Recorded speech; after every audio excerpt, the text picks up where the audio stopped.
You may proceed. Naririnig na po ako, Opo, meron na. Ayan, magandang hapon po sa ating lahat. And of course, Magandang hapon po. to our beloved chairperson of this August committee, on the part of the DSWD, Mr. Chair, definitely we fully support those various House bills that were mentioned a while ago. But please allow us, Mr. Chair, to provide 3 major recommendations for us to better improve those House bills that were presented earlier.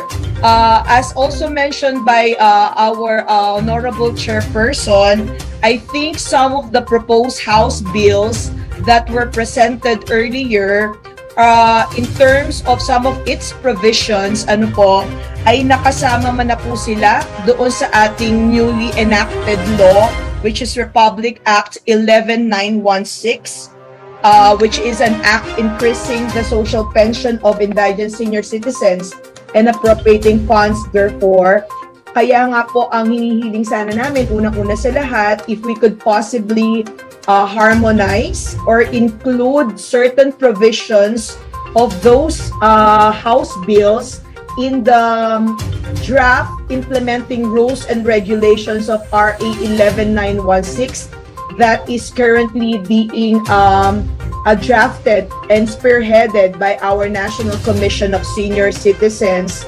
And second, Mr. Chair, we also respectfully recommend to this committee for further consultation with our Department of Budget and Management as to the proposed subsidy covering all senior citizens in terms of its possibility of funding as well as sustaining the funds for the implementation of our proposed universal coverage of our senior citizens for the social pension.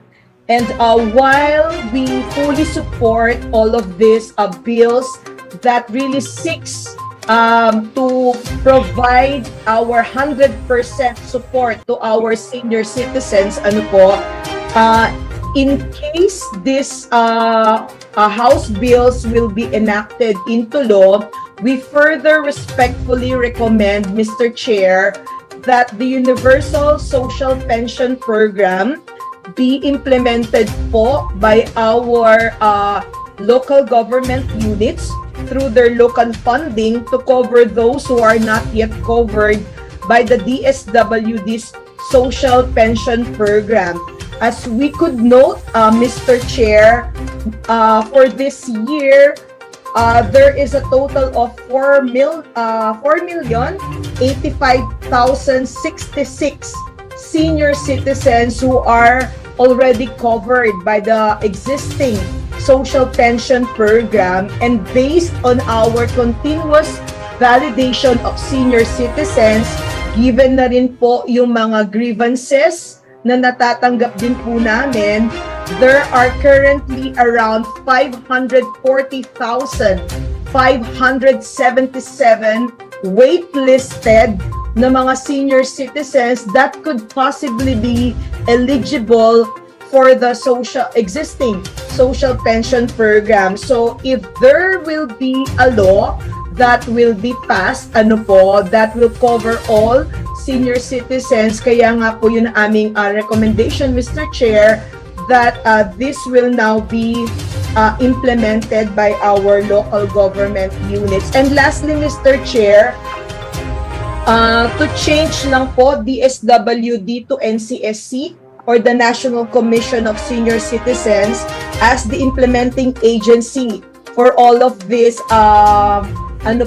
recommendations po natin, yung mga House bills na yon, given that we already have RA 11350, which is the law that creates the National Commission of Senior Citizens, wherein parts of its mandate po is that all functions, programs, projects, and activities being undertaken by the DSWD in terms of formulation, implementation, and coordination of social welfare and development policies and programs for the poor, vulnerable, and disadvantaged senior citizens shall be transferred to the National Commission of Senior Citizens. So, I think that is all po on the part of the DSWD, Mr. Chair. And these were all submitted po through our official position paper last October 18, 2022. Maraming salamat po, Mr. Chair. Thank you very much, Ma'am Miramel. Mr. Chair, Yes, Mr. Chair, before we proceed, I would like to request our committee secretariat to inform the SecGen, considering that we have a 2 p.m. session, that all the members present here in this committee will also be present in that session. Thank you, Mr. Chairman. okay. Thank you, thank you. Po tayong letter na padala na po ngayon sa rules po para po yung attendance sa plenary ng mga president po. Yun po kinain nyo kanina. Pasabi na lang. Okay. Actually, kung meron na kaming pinadalang letter na lahat ng members who are present. Thank you, Mr. Chair.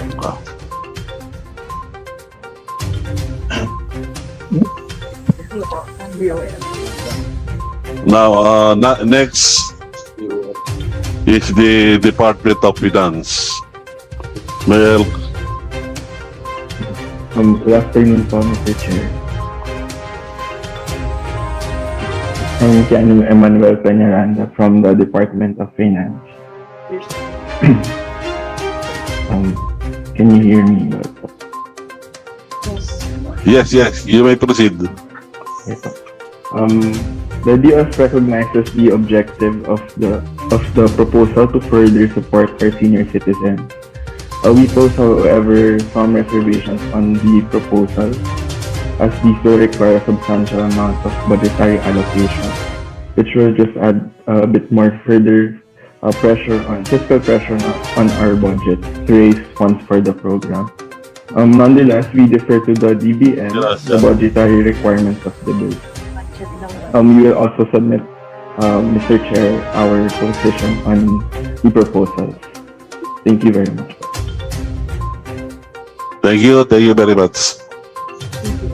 Next is Department of Budget and Management. Good afternoon, Mr. Chair. My name is Nihal Abdul Rauf from the Department of Budget and Management. Hello. Good afternoon, ma'am. You may proceed. Thank you, Mr. Chair. My name is Nihal Abdul Rauf from the DBM Budget Information Legislative Service. Based on our initial findings, we would like to note the provision in the other bills regarding undisbursed funds, where it provides that undisbursed funds shall be divided proportionally among the active beneficiaries in the last quarter of the year and shall not be reverted to the National Treasury. We would like to note, Mr. Chair, that based on Executive Order Number 292 or the Administrative Code of 1987, it provides that after the end of the specified applicable validity period, all unreleased appropriations or unexpended or undisbursed fund shall be reverted to the unappropriated surplus of the general fund. That is also in accordance with the cash-based budgeting that the executive branch observes.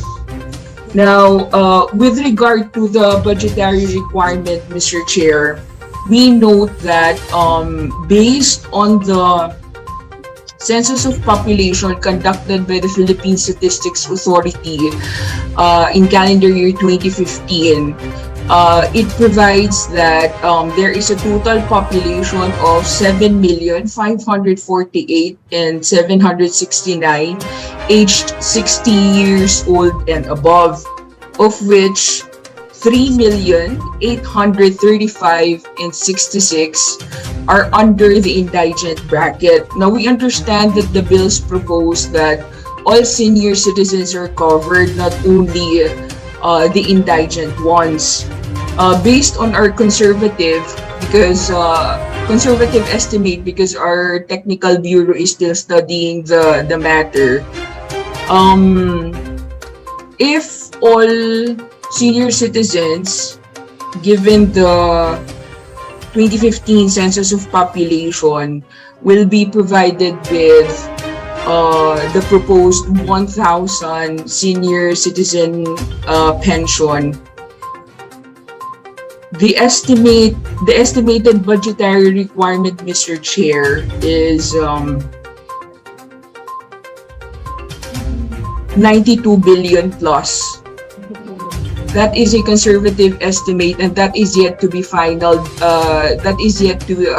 We are yet to finalize that based on the study being conducted by our technical bureau, and that it also excludes the administrative cost of managing or administering the pension. And the administrative cost is usually 1.8% of the pension cost. So if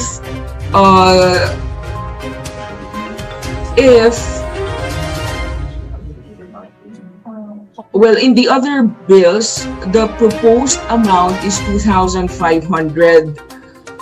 If all senior citizens will be provided with the 2,500 pension, the conservative estimate at this point is 230 billion, Mr. Chair. Now, that amount is not, again, How much is your estimate? The conservative estimate is 230 billion plus, Mr. Chair. And that is not yet final because our technical bureau is still studying the matter. That would be all, Mr. Chair.